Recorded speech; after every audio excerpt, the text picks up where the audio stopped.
to win the game. Matt Gate boots it through.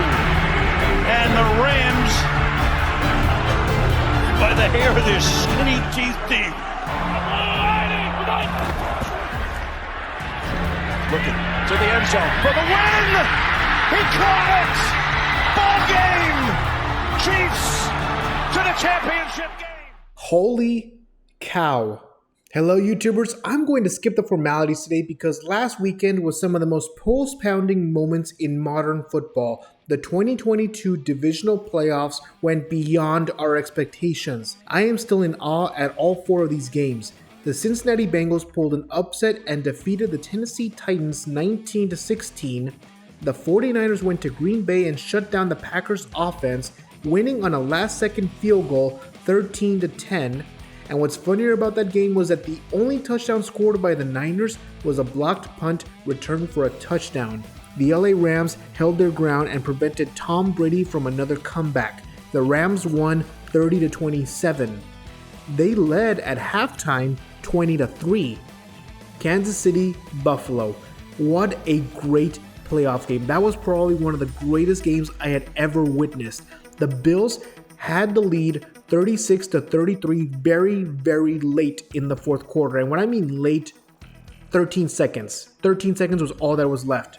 Patrick Mahomes and the Chiefs, they went into field goal range with all 13 of those seconds and scored that field goal to force the game into overtime. The Chiefs advanced to the conference championship, winning 42-36 in overtime. My heart was racing the entire weekend. I don't even think my heart returned to its normal beating rate until Tuesday after the games. It took 2 days for me to relax. And while my predictions, they were incorrect. They were all incorrect. I'm not even mad. It was such a great weekend of football. Here are some of the crucial moments from last week's games. In the Tennessee and Bengals game, Ryan Tannehill throwing 3 interceptions. That was pretty much what ruined the Titans versus Bengals game. The Titans defense was doing a terrific job. They sacked Burrow 9 times, an NFL record. The game was 16-16 and the Titans had a chance to get into field goal range. What happens? Ryan Tannehill throws his third and most crucial interception. That leads Joe Burrow and Jamar Chase to get themselves into field goal range, run down the clock, and score the game-winning field goal in which the Bengals end up winning. The blocked punt in the Niners and Packers game. That was crazy. I was with my friends. We were talking. I hear the sound of a hand touching a ball, a football, and I'm thinking, no, did they block the punt? I look at the screen. There's no ball in the screen. It's missing. And I'm thinking, oh my God, they blocked the punt. Where is it? Where's the ball? Where's the ball? It was in the air for so long until it hit the ground and recovered by the Niners and returned for a touchdown. I thought, oh my God, they just tied the game. Oh my God. Packers fans, time to panic. And panic they did. The Niners ended up winning 13-10, scoring a field goal with no time left in the game.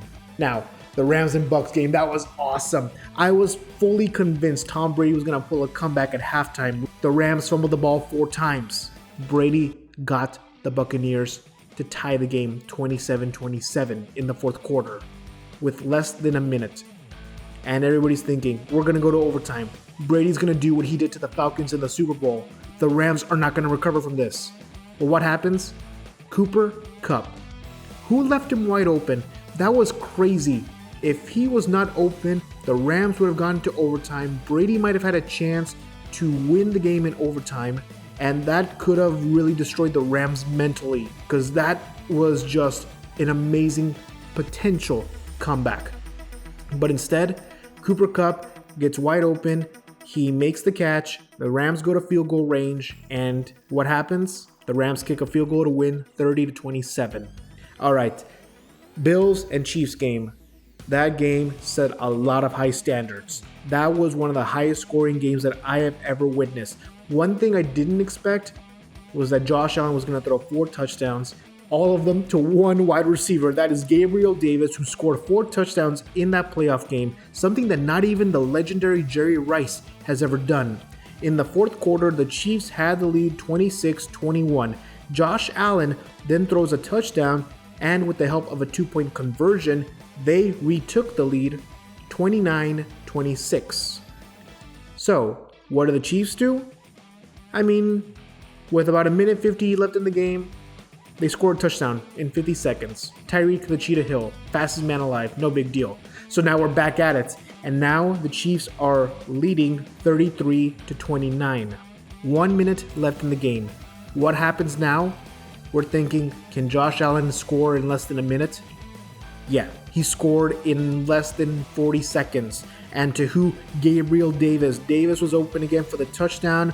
So now the Bills lead 36-33. The Chiefs need a field goal to tie the game and force overtime. There's only 13 seconds left in the game. But Kansas City, they have all 3 of their timeouts. And they have the big arm in Patrick Mahomes. So what do? They find Travis Kelce near field goal range down the middle. And with them calling their timeouts, they're able to run down the clock, score the field goal to tie the game 36-36 and go into overtime. Now, overtime rules as usual. The first team to get the ball will have a chance to score a touchdown. If they score a touchdown, the game ends and they win the game. However, if they score a field goal, then the Bills get a chance to try and score a touchdown or match the field goal. Well, what happens? Patrick Mahomes, Travis Kelce. That's what happens. They score a touchdown on their first possession. That ends the game. Chiefs win 42-36. Chiefs advance to the conference championship, and they are going to host it. That was a crazy game. And just thinking about it makes my heart race because it was just so good. It was such a great game to watch.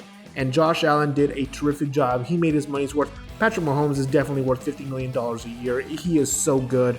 And what I liked about this game too is that it's going to bring change in terms of the rules. A lot of people were calling for the NFL to change the overtime rules, calling them unfair because if a team scores first, then they win the game automatically. And what I mean by score first is they score a touchdown first. And honestly, I am convinced that next season the overtime rules will change. With the game this intense, there's only one way to make it better. Make better overtime rules where both teams have a chance to score. And in that way, the game gets more intense. Now, obviously, save it for the playoffs, because that's probably what's going to make it better. It's better off to stay in the playoffs. But either way, great game. Whew. Okay, now that I am fully relaxed, let's go ahead and talk about the conference championships. The first game coming up is the Bengals and Chiefs at Arrowhead Stadium. That game will be on Sunday, January the 30th at 2 p.m. on CBS. The Bengals are in the conference championship for the first time since the end of Ronald Reagan's presidency. Joe Burrow and Jamar Chase are still the duo to beat. Joe Mixon had some really good carries versus the Titans. The Titans had a great defense, which is why the Bengals only scored 19 points. The Chiefs' defense, they're not as good as Tennessee, so we should expect the Bengals to score more than 19 points. Burrow will still get sacked. The offensive line is not ready to handle the Chiefs' defense, but Burrow is not going to get sacked 9 times. Now, on the Chiefs' side, they have the better offense. Patrick Mahomes can run, and we saw that he will use his legs by any means necessary. Scoring 42 points can be exhausting, so that's why I am pretty sure the Chiefs will not score that much this week. This game is going to be decided by time of possession. Time of possession is when a player or a team has the ball on offense for a long amount of time. And depending on who has the ball the longest will determine who wins the game, in my opinion. Now, based on time of possession, the better offense will probably win this one. And in this case, the Chiefs are going to advance to the Super Bowl for a 3rd time in a row. Chiefs will win 28-24. So now, the Niners and the Rams on Fox, Sunday, January 30th, 5:30. The Niners have had 8 wins in a row against the Rams. Their most recent win was Week 18 at SoFi Stadium. That was like 3 weeks ago. And they had the entire Niners Nation there. They pretty much covered most of the Rams Stadium. And I think history might repeat itself in terms of the fans because it's been expected that there's going to be at least more than 65% Niners fans in Los Angeles. Let's talk about that Week 18 game. The Rams had the lead 17-3. The 49ers were able to instigate a comeback with the help of the running game with Deebo Samuel and a strong pass rush. The one key thing for this game, and I know I've said it 1,000 times, and I will say it 1,000 times again.